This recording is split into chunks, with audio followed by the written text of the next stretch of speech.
நீங்க மிஷினரிகளை பார்க்கும் பொழுது எத்தனையோ மிஷினரிகள் இங்க இந்தியாவுக்கு வந்தாங்கன்னா ஸ்கூல் கட்டி கொடுத்திருக்கிறாங்க, ஹாஸ்பிட்டல் கட்டி கொடுத்திருக்கிறாங்க, நிறைய நல்ல காரியங்களை செய்து கொடுத்திருக்கிறாங்க, ட்ரெஸ் தச்சு கொடுத்தாங்க, எப்படி டிசிப்ளினா இருக்கணும்னு சொல்லி கொடுத்தாங்க, ஃப்ரீ எஜுகேஷன் கொடுத்தாங்க, ஃப்ரீ மெடிசன்ஸ் கொடுத்தாங்க, மருத்துவம் ஃப்ரீயா பார்த்தாங்க.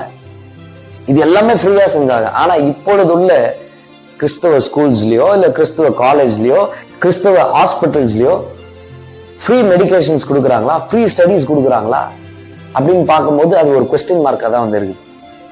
இல்ல எத்தனை கிறிஸ்தவர்கள் இயேசு கிறிஸ்து தான் உண்மையான தெய்வம்னு சொல்லி ஃபாலோ பண்றாங்கல்ல, அப்படி ஃபாலோ பண்றவங்க எத்தனை பேர் நன்மையான காரியங்களை செஞ்சுட்டு இருக்கிறாங்க? யாருன்னா ஒரு 10 பொட்டலம் வந்து ஏழை எளியவர்களுக்கு சாப்பாடு கொடுத்துருப்பான், அதை போட்டோ எடுத்து ஸ்டேட்டஸ்ல போடுவான். ஏன் போடுறீங்க? வலது கை கொடுப்பது இடது கைக்கு தெரியக்கூடாதுன்னு சொல்லி வசனம் சொல்லுது. எத்தனை நன்மையான